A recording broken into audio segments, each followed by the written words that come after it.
Hello friends, welcome to EduACS your education mentor. So friends, आज के session में हम डिस्कशन करने वाले हैं नीट यूजी अंडर ग्रेजुएट के एग्ज़ाम के ऊपर और इसकी काउंसलिंग के ऊपर। अभी इस साल आपने देखा कि बाकी सारे ईयर से कंपैरिजन इस साल काफ़ी चेंजेस आए हैं बिकॉज ऑफ द कोविड-19। बच्चों का एग्ज़ाम शिफ्ट हो चुका है। बेसिकली आज अगर हम देखते हैं तो टुडे इज़ 21 मई। अभी तक बच्चों का एग्ज़ाम हो जाता है हर साल। इस साल थोड़ा सा एग्ज़ाम डिले हुआ है because of the conditions going on in the India and pan globe. So काफ़ी स्टूडेंट्स हैं, काफ़ी पेरेंट्स हैं, वो ये जानने के लिए क्यूरियस हैं कि क्या इसका कोई असर होगा, कोई इम्पैक्ट होगा एग्ज़ाम के ऊपर, कट ऑफ के ऊपर, किस तरह से काउंसलिंग होगी, किस तरह से चीज़ें मैनेज होंगी। तो इन सब चीज़ों को थोड़ा सा क्लियर करने की कोशिश करते हैं आज के सेशन में। फ्रेंड्स, आपने देखा कि इस साल जो भी चीज़ हुई है वो एक इंटेंशनल चीज़ नहीं हुई है। सभी चीज़ों को थोड़ा सा स्टॉप होना पड़ा है, चीज़ें चेंज हुई हैं। सो एग्ज़ाम की फाइनली अभी डेट आ गई है। जो बच्चे क्यूरियस थे मार्केट में, एक आपने देखा कि काफ़ी टाइप की इंफॉर्मेशंस होती हैं जिससे कि कहीं ना कहीं पेरेंट्स को या स्टूडेंट्स को कन्फ्यूज़न होता है कि कुछ समय तक पहले तक, अभी 15-20 दिन पहले तक, जब तक एग्ज़ाम की डेट डिक्लेयर नहीं हुई थी, तो ये चीज़ चल रहा था कि एग्ज़ाम भी नहीं होगा, डायरेक्ट एडमिशन हो जाएंगे। लेकिन ये सब मिथ हट गया। फाइनली अभी आप लोग का एग्ज़ाम की डेट डिक्लेयर हो गई कि 26 जुलाई को आपका एग्ज़ाम है। सो बेसिकली ये चीज़ क्लियर हो गई है। और अभी हम देखते हैं तो एज़ ऑफ नाउ अभी NTA ने अपना करेक्शन विंडो ओपन करके रखा है। कुछ सेंटर्स और बढ़ाए गए हैं। तो जो स्टूडेंट्स को अब लगता है कि उनका सेंटर उनके रेजिडेंशियल एरिया से ज़्यादा दूर है, तो आप खोल के देख सकते हो विंडो में। अगर आपको अपने घर के आसपास कोई ऐसा सेंटर मिलता है तो आप उसको ऑप्शन नंबर 1 पे लगा सकते हैं कि चेंज कर सकते हैं। तो फ़िलहाल तो अभी ये करेक्शन विंडो चल रहा है। 26 को जुलाई को एग्ज़ाम है, तो आप 1 महीने पहले तक यानी कि 26 जून तक आप ये चीज़ मान सकते हो कि तब तक हमारा एडमिट कार्ड आ जाएगा। सो फ़िलहाल अभी हम देखते हैं तो एडमिट कार्ड को आने में 1 महीने का टाइम लगेगा। इसके बाद आप लोग का एडमिट कार्ड आ जाएगा और 26 को आपका एग्ज़ाम होगा। अब एग्ज़ाम में काफ़ी लोग के अंदर भी ये क्वेश्चन आ रहा है, क्यूरियोसिटी आ रही है कि क्या चेंजेस आएंगे लॉकडाउन की वजह से एग्ज़ाम के ऊपर। तो फ्रेंड्स देखिए, अगर आप पिछले 5 साल, 10 साल, 15 साल का एग्ज़ाम का उठा के देखिए क्वेश्चन पेपर, तो एग्ज़ाम एक नॉर्मल सी चीज़ है कि वहाँ पे इंटरव्यूअर आपसे आपका नॉलेज का लेवल चेक करने की कोशिश करेगा और आपको पता है कि कहाँ से हमारे क्वेश्चन पूछे जाएंगे, क्या हमारे सब्जेक्ट्स हैं। फिज़िक्स, केमिस्ट्री, बायोलॉजी से ही क्वेश्चन पूछे जाएंगे। और अगर हम बात करते हैं तो 100% NCERT से ही हमारा सिलेबस आता है। लेकिन हाँ, 5 से 10% क्वेश्चन ऐसे ट्रिकी किए जाते हैं, डायरेक्ट नहीं इनडायरेक्ट वे से पूछे जाते हैं कि उस क्वेश्चंस का आंसर वही बच्चे दे पाते हैं जिन्होंने अच्छी तरह से कॉन्सेप्चुअल स्टडी करी है। उन्होंने कोई भी चीज़ को ऐसे पढ़ के रट नहीं लिया है, उनके कॉन्सेप्ट, ग्राउंड कॉन्सेप्ट क्लियर हैं।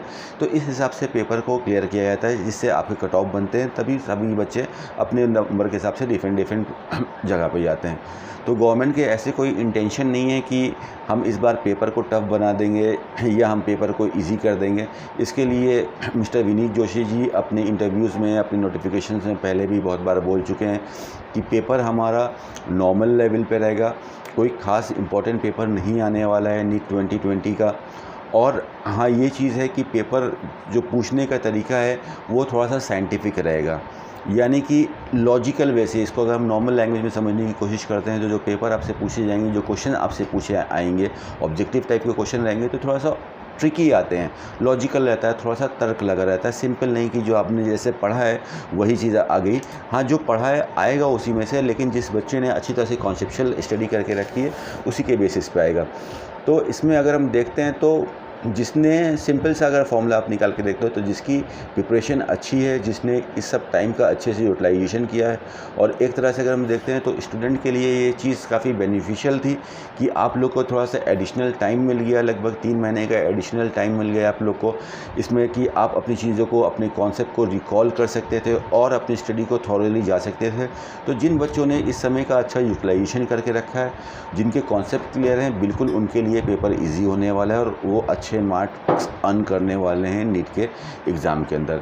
बट जिन्होंने फ़ियर फैक्टर ज़्यादा था जिनके अंदर, जो अच्छे से थॉरली स्टडी नहीं कर पाए हैं, उनके लिए पेपर थोड़ा सा इजी होगा। जिसको आता है उसके लिए आसान रहता है, जिसको नहीं आता है उसके लिए टफ़ रहता है। नहीं आता है तो कई बार ऐसा होता है, इतने सालों का एक्सपीरियंस है, 11 सालों का, काफ़ी स्टूडेंट से मिलने के बाद ऐसा होता है उनका जजमेंट लेने के बाद कि अगर किसी स्टूडेंट को नहीं आता है तो वो अपने ऊपर एक्सेप्ट नहीं करता है कि ये मेरी फ़ॉल्ट थी, मैंने अपने सिलेबस को सही से कंप्लीट नहीं किया था, या सिलेबस कंप्लीट कर लिया था लेकिन मैं श्योर नहीं था कि डेफिनेट नहीं था कि मेरे सारे कॉन्सेप्ट क्लियर हो चुके हैं। तो कहीं ना कहीं ये बहुत इजी होता है, जितने भी एग्ज़ाम्स होते हैं, अगर आप उसके लिए पूरी तरह से मेहनत से, लगन से, पूरी तरह से आप सेटिस्फाइड हो कि हमने सही से प्रिपरेशन कर ली है, तो बिल्कुल पेपर इजी आता है। तो इट्स नॉट लाइक डैट कि पेपर इससे कुछ खास बदलाव होगा। जिन बच्चों के कॉन्सेप्ट बिल्कुल क्लियर हैं, जिनकी प्रिपरेशन अच्छी है, उनके लिए पेपर आसान होगा, वो अच्छे नंबर सिक्योर करेंगे। जिनकी प्रिपरेशन थोड़ी सी कम है, जिनके कॉन्सेप्ट सही तरह से क्लियर नहीं है, तो उनके लिए उनके लेवल के हिसाब से, जिस बच्चे की जैसी प्रिपरेशन है उसको उस हिसाब से नंबर मिलेंगे। काफ़ी बच्चे, 16 लाख बच्चे एग्ज़ाम देते हैं, काफ़ी डाइवर्सिटी है हमारे इंडिया के अंदर, और पैन ग्लोब के अंदर काफ़ी डाइवर्सिटी है। और एक स्टूडेंट की जो डाइवर्सिटी होती है वो उसके नॉलेज के लेवल के बेसिस पे होती है। तो काफ़ी बच्चे ऐसे होते हैं जो बस नीट का एग्ज़ाम को फॉर्म को फिल करते हैं और निगेटिव में 720 में उनका निगेटिव में माइनस आता है, किसी का 5 नंबर आ रहा है, किसी का 10 नंबर भी आते हैं। तो आप पिछले सालों का रिकॉर्ड उठा के देखोगे तो आपको ये पता चलेगा कि 45 से 48% तो स्टूडेंट ऐसा होता है जो इस एग्ज़ाम को क्वालिफाई नहीं कर पाता है। क्वालिफाई के लिए लास्ट ईयर 134 नंबर्स थे, लेकिन जो परसेंटाइल का जो फॉर्मूला है उसमें नंबर ऑफ़ स्टूडेंट्स का काफ़ी ज़्यादा इंपॉर्टेंट रोल रहता है। तो इस हिसाब से अगर हम देखते हैं तो 145 या 150 के अंदर इस बार क्वालिफाइंग मार्क्स होंगे। तो किसी बच्चे का स्कोर 150 आ रहा है, किसी बच्चे का स्कोर 200 आ रहा है, किसी का 400 आ रहा है, किसी का 500 आ रहा है, किसी का 700 आ रहा है, किसी का 600 आ रहा है। क्यों ये अलग आ रहे हैं? सिंपल सी बात है, उसको इतना ही चीज़ आती थी तो इसलिए उसका इतना ही नंबर आया।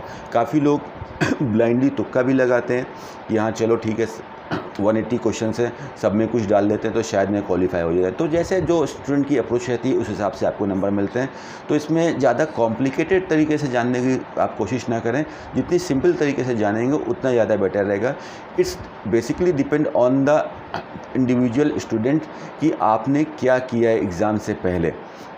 जैसे कोई रेस होती है, मैराथन होती है, कोई भी रेस होती है, उससे पहले खिलाड़ी जितना मेहनत करता है, अपने आप को जितना तपाता है, जितनी ज़्यादा प्रैक्टिस करता है, प्रैक्टिस में एकदम मैन परफेक्ट, वो ज़्यादा अच्छा दौड़ता है। वही आपकी नीट के एग्ज़ाम में होने वाला है और वही आपके आगे भी फर्दर लाइफ में जो एग्ज़ाम होंगे उसमें भी यही चीज़ होने वाली है कि हम बाकी के गॉसिप में, मार्केट में क्या हो रहा है, इन सब से अपने आप को दूर कर पाएँ और अपना फोकस सिर्फ अपने टारगेट की तरफ, अपने लक्ष्य की तरफ लगा पाएँ, अपने एग्ज़ाम की तरफ लगा पाएँ।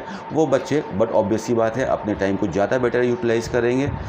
सबके पास सेम टाइम है लेकिन उन्होंने वो टाइम को ज़्यादा बेटर से यूटिलाइज़ किया और इसलिए उनके ज़्यादा अच्छे नंबर आएंगे।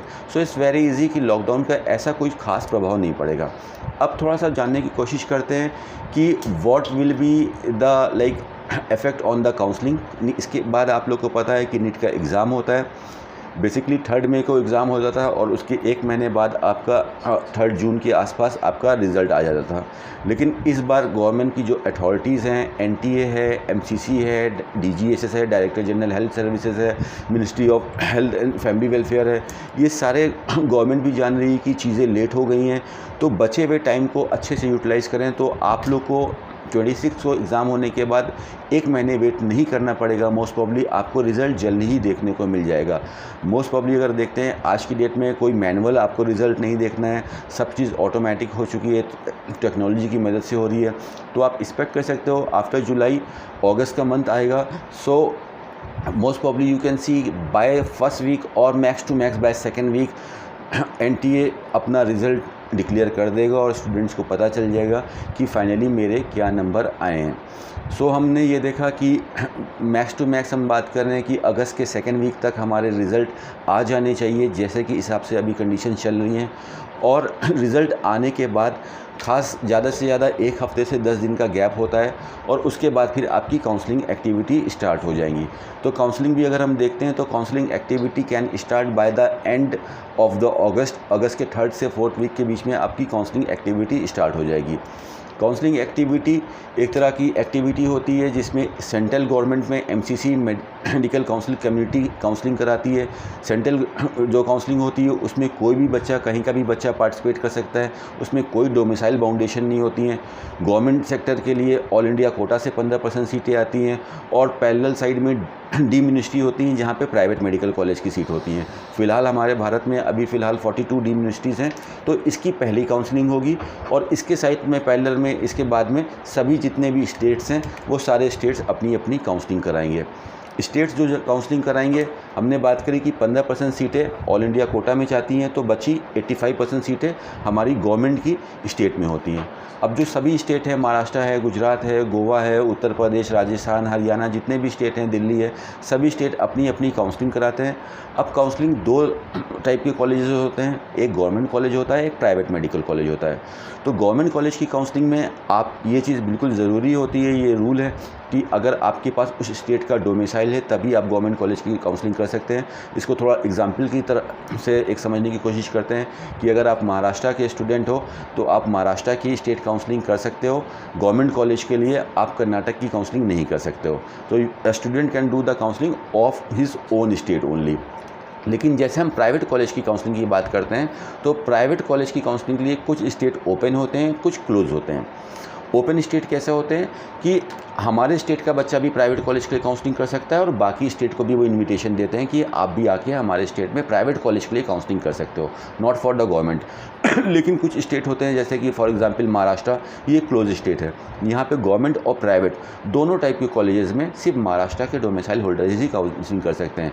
गुजरात एक क्लोज स्टेट है, तो इस टाइप के ये क्लोज स्टेट होते हैं जिसमें बाहर का बच्चा काउंसलिंग नहीं कर सकता है। तो फिर आप देखोगे कि आपके पास बहुत सारे प्लेटफॉर्म्स होंगे काउंसलिंग के लिए कि आपके पास हमारा होम स्टेट है, जैसे कि एक हरियाणा का बच्चा है तो वो हरियाणा में काउंसलिंग करने के लिए एलिजिबल है, और सेंट्रल लेवल पे जो एमसीसी काउंसलिंग करा रही है वो भी आप करने के लिए एलिजिबल हो, और साथ में जितने भी ओपन स्टेट हैं वहाँ की भी काउंसलिंग करने के लिए आप एलिजिबल हो।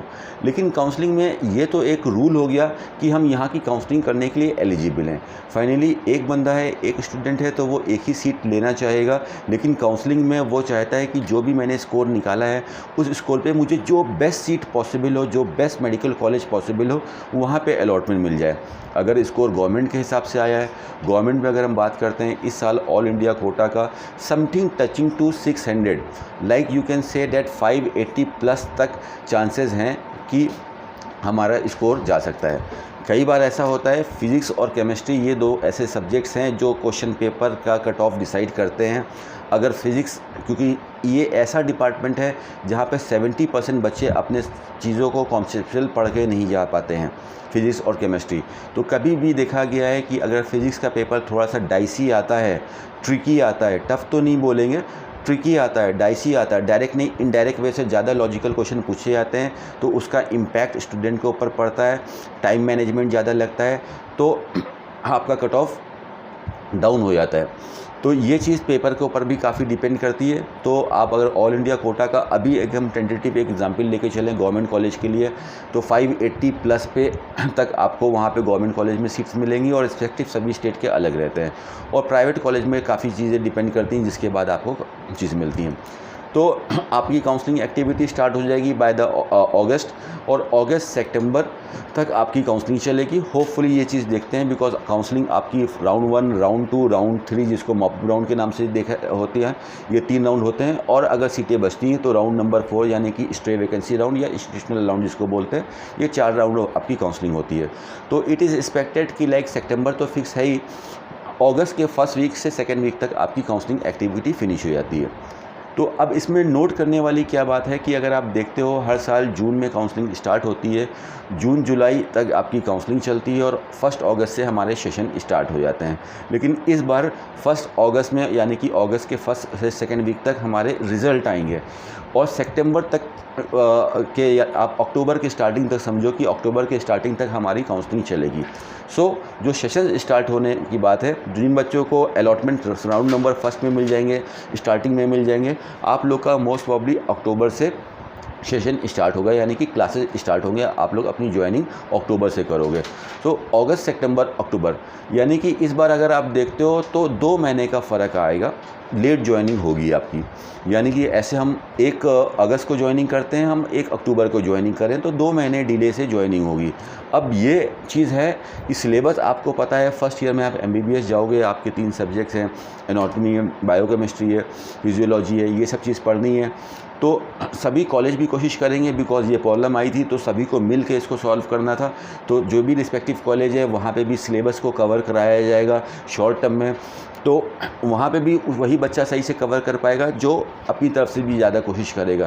काफ़ी स्टूडेंट होते हैं कि कॉलेज के ऊपर, फैकल्टीज़ के ऊपर इतना ज़्यादा डिपेंडेंट हो जाते हैं कि वो सोचते हैं कि यार यहाँ से हो जाएगा, बट 50% दोनों का रोल होता है। 50% स्टूडेंट का रोल होता है, 50% टीचर का रोल होता है। अगर एक बहुत अच्छा टीचर हो, बेस्ट टीचर हो, इंडिया का, वर्ल्ड का बेस्ट टीचर हो, लेकिन आगे बैठने वाला, पढ़ने वाला बच्चे का कंसंट्रेशन या फोकस पावर बिल्कुल नहीं है, तो वो बेस्ट टीचर भी वर्स्ट टीचर बन जाएगा। लेकिन अगर आगे बैठे वाला बच्चा जो पढ़ना रहा है वो ज़्यादा डेडिकेटेड है, तो ख़राब टीचर भी अच्छा टीचर बन सकता है। तो एक स्टूडेंट का भी काफ़ी बेटर रोल होता है।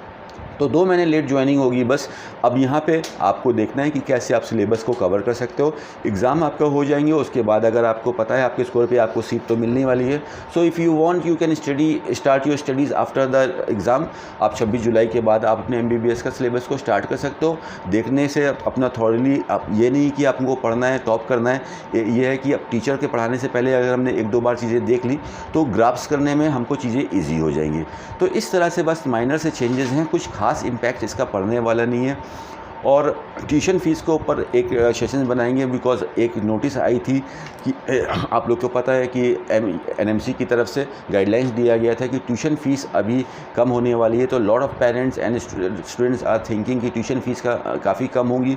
तो इसका क्या इम्पैक्ट होगा, बिकॉज़ जो नोटिस आई थी वो दोनों डिपार्टमेंट के लिए आई थी, अंडर ग्रेजुएट स्टूडेंट्स के लिए और पोस्ट ग्रेजुएट स्टूडेंट दोनों के लिए आई थी। यानी कि MBBS और BDS वाले बच्चों के लिए भी नोटिस आई थी और MS MD वाले बच्चों के लिए भी नोटिस आई थी फ़ीस कम होने के लिए, कि 90% फीसेस उधर कम हो जाएंगी। लेकिन फ़िलहाल अभी हम लोग नीट PG की काउंसलिंग कर रहे हैं, राउंड नंबर फर्स्ट हो चुका है MD MS का, और जो ट्यूशन फीसेस के लिए जो बच्चे वेट कर रहे थे, ट्यूशन फ़ीस ऐसी खास देखी नहीं गई कि कम हुई हैं। हाँ, कुछ जगह पे जो एडिशनल कॉस्ट होते हैं वो बिल्कुल कम किए गए हैं, लेकिन ज़्यादातर कॉलेज ने अपनी ट्यूशन फ़ीस बढ़ा दी गई है लास्ट ईयर से, कुछ खास ट्यूशन फ़ीस कम नहीं हुई है। तो इसके ऊपर आने वाले सेशन में हम एक डिटेल एनालिसिस करेंगे कि what will be the role of tuition fees. और ट्यूशन फ़ीस को, जैसा कि हमने कई बार आप लोग को समझाने की कोशिश करी है इस EduACS के प्लेटफॉर्म से, ट्यूशन फ़ीस का एक सिंपल सा फॉर्मूला होता है नीट की काउंसलिंग में कि आपका नीट का स्कोर जितना हाई साइड होगा, ट्यूशन फ़ीस उतनी डाउन साइड होगी, और नीट का स्कोर जैसे जैसे आपका नीचे जाएगा वैसे वैसे आपकी ट्यूशन फ़ीस ऊपर जाएगी। तो माय डियर फ्रेंड्स, अगर आपको अपने पेरेंट्स के पैसे सेव करने हैं, आप लो कॉस्ट MBBS में पढ़ना चाहते हो, तो बचे हुए दिन को आप बेस्ट यूटिलाइज़ करो। नीट के स्कोर को आप कोशिश करो कि हम जितना ऊपर की तरफ लेके जाएंगे, आपके लिए काउंसलिंग की जर्नी उतनी ज़्यादा ईजी हो जाएगी। So that is all for today my dear friends. ये था एक छोटा सा कंक्लूजन, जो फ़िलहाल अभी चीज़ें चल रही हैं नीट अंडर ग्रेजुएट के एग्ज़ाम के लिए और काउंसलिंग के लिए, कि क्या इम्पैक्ट हो सकता है। सेंसिबली अगर हम लॉजिकल देखते हैं, ऐसे कुछ भी नहीं सोचते हैं कि क्या हो सकता है, तो यही चीज़ होने वाली है। जून के 2nd से 3rd वीक तक यू कैन एक्सपेक्ट कि आप लोग के एडमिट कार्ड आ जाएंगे।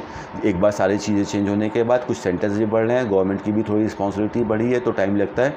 तो bye the end of the June you can see your admit card is coming. उससे कोई फ़र्क नहीं है एडमिट कार्ड कब आ रहा है, आपको पता है एग्ज़ाम तो श्योर हो चुका है, तो एडमिट कार्ड आ जाएंगे। तो 10 बार इसमें सोचने से अच्छा कि you are getting out of the way, you have to focus on your studies only. Exam की डेट सेट हो चुकी है, और पहले जैसे 1 महीने का टाइम लेती थी गवर्नमेंट, इस बार होपफुली 1 हफ्ते से 10 दिन में कोशिश करेगी। उसके लिए भी काफ़ी चैलेंजेस है गवर्नमेंट अथॉरिटीज़ के लिए भी, कि इस टाइम मैनेजमेंट को कैसे हम कवर करें, जैसे कि स्टूडेंट के लिए चीज़ें और आसान हो जाएं। So all the very best for your NEET exam 2020। Do study hard, do get in the concepts of the study. सही से कॉन्सेप्ट समझिए, कि कॉन्सेप्ट का मतलब होता है कि स्टूडेंट एक सेटिस्फाइड हो जाता है कि ये ऐसा हो रहा है तो क्यों हो रहा है, that is called a conceptual study. और जो एक लाइट स्टडी होती है कि हाँ ठीक ऐसा है, मैंने पढ़ लिया, आई हैव डिड इट। तो ये कॉन्सेप्चुअल स्टडी आपके काफ़ी हेल्प होने वाली है। और कुछ ऐसा माइंड पे स्ट्रेस मत लीजिए कि पेपर बहुत टफ आएगा, पेपर जैसा एज यूजुअल आता है वैसे ही पेपर आएगा। It is ultimately up to you कि आप क्या परफॉर्म करोगे उस दिन, वो डिपेंड करेगा कि उससे पहले आपने क्या तैयारी की थी।